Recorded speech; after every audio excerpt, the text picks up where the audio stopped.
Diversification. I can almost guarantee if you go to any college and take a finance class, one of the first real lessons you learn as a trader is to diversify. Buy a bunch of different companies, that way if one decides to fall, it doesn't hurt your portfolio as much, as the other companies can cancel out the damage. But some of the top investors like Charlie Munger, Mark Cuban, and Warren Buffett think otherwise. The idea of diversification makes sense to a point.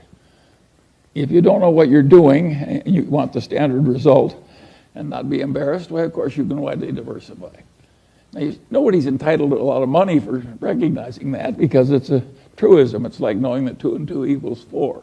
But the investment professionals think they're helping you by arranging a diversification. An idiot could diversify a portfolio, or a computer for that matter. But the whole trick of the game is to have a few times when you know that something is better than average, and invest only where you have that extra knowledge. And then if you get just a few opportunities, that's enough. And what the hell does you care? You own 3 securities and J.P. Morgan Chase owns 100. You know, what's wrong with owning a few securities?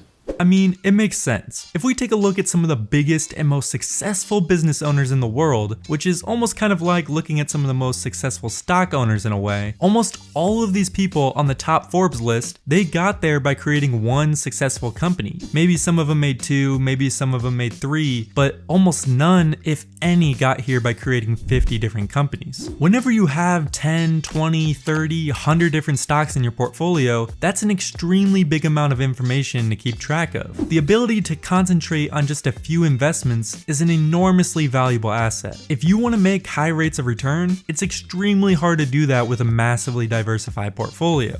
But so there's nothing magic. We like to put a lot of money in things that we feel strongly about. And that gets back to the diversification question. We think diversification is, as practiced generally, makes very little sense for anyone that knows what they're doing.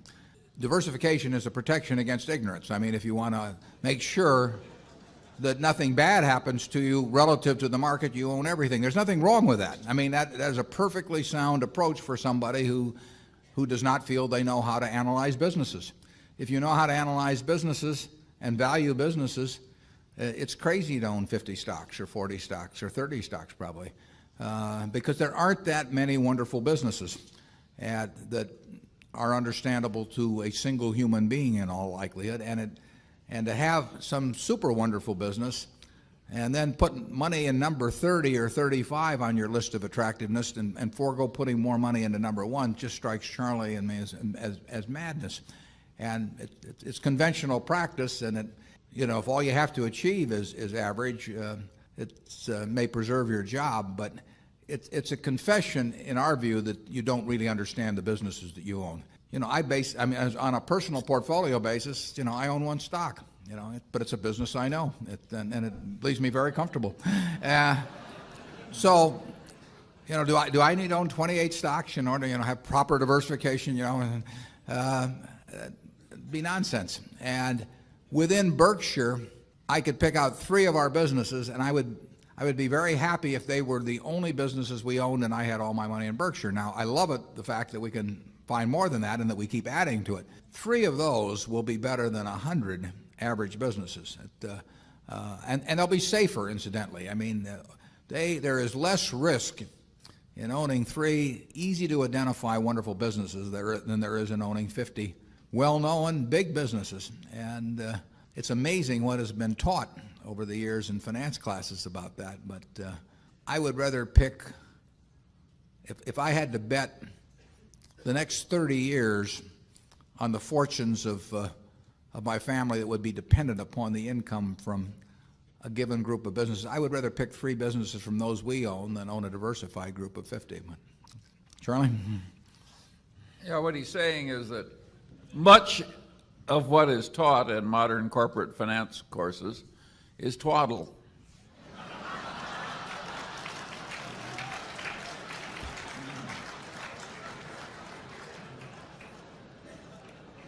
You want to elaborate on that, Charlie?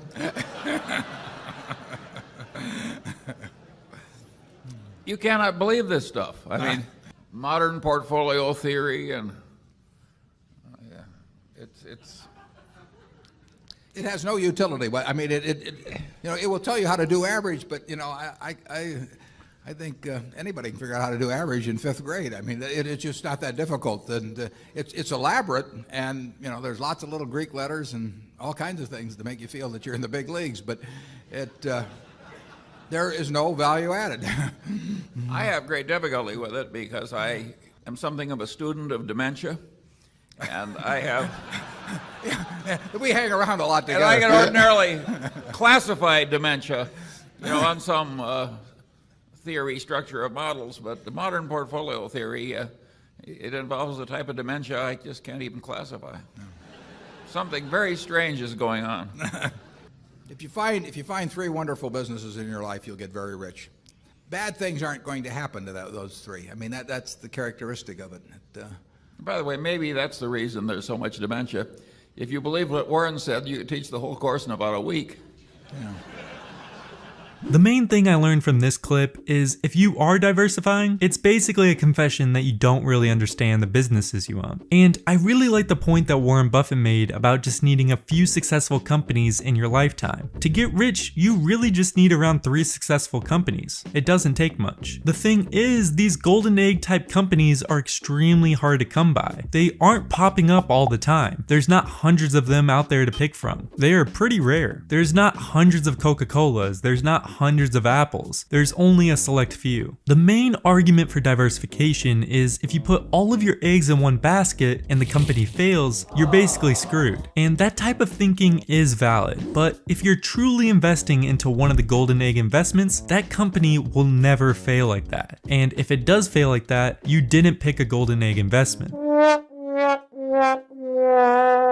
It doesn't matter what the market is doing. It doesn't matter if the economy is bad. It doesn't matter if interest rates are rising. If this company is truly one of the good companies, it has such a big competitive advantage that it'll always persevere. And that's why they are so powerful. If you knew that you found one of these golden egg companies, why would you waste your money throwing your capital into other ones? And so what are you investing in? What are the areas that feel you know? What I did in 2008 and 2009, I put everything into MLPs and MREITs, mortgage-backed securities, ones that I thought were the better companies, and I just piled in.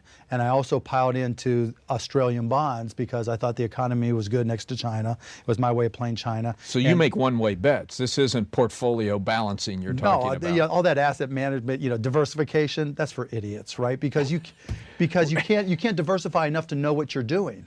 Right? I mean, I did my homework on Australia, right? I did my homework on the MREITs. I did my homework on MLPs, and their pricing had just gotten crushed. So what are you doing right now? So what I did right now, I'd been going all the dividends and everything. I just put into cash, and so I don't think stocks have fallen enough to just to say any particular stocks are cheap. Right. So when I looked at the MLPs in 2008 and 9, they were paying 18, 19% for companies that had never missed a payment, right? Had always put out all their cash, and they looked dirt cheap. Now, you look at good companies, Apple hasn't fallen that much, and just to be down 10, 15% from their highs, they're still not as low as they were 18 months ago. And so what I did was I said, self, there's going to be a lot of volatility. So I bought, took a little bit of money and bought out of the money calls on the spider calls I bought on the Standards & Poor's, the SP 500, and then I did the same thing on the diamonds, which is the Dow Jones.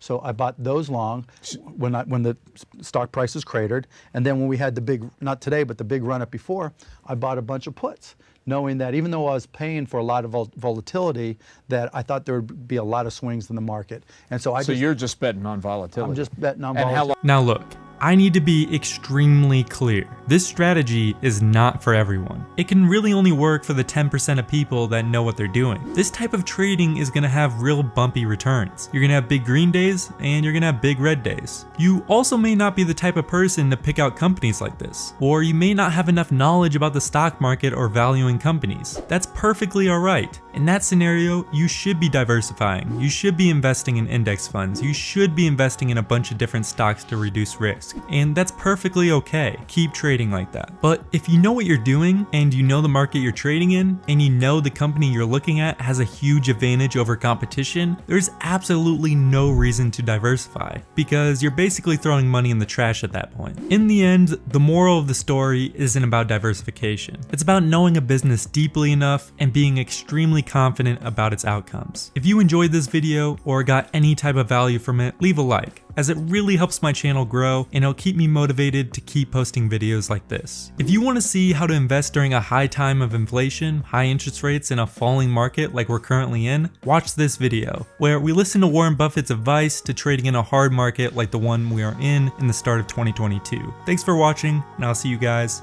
next time.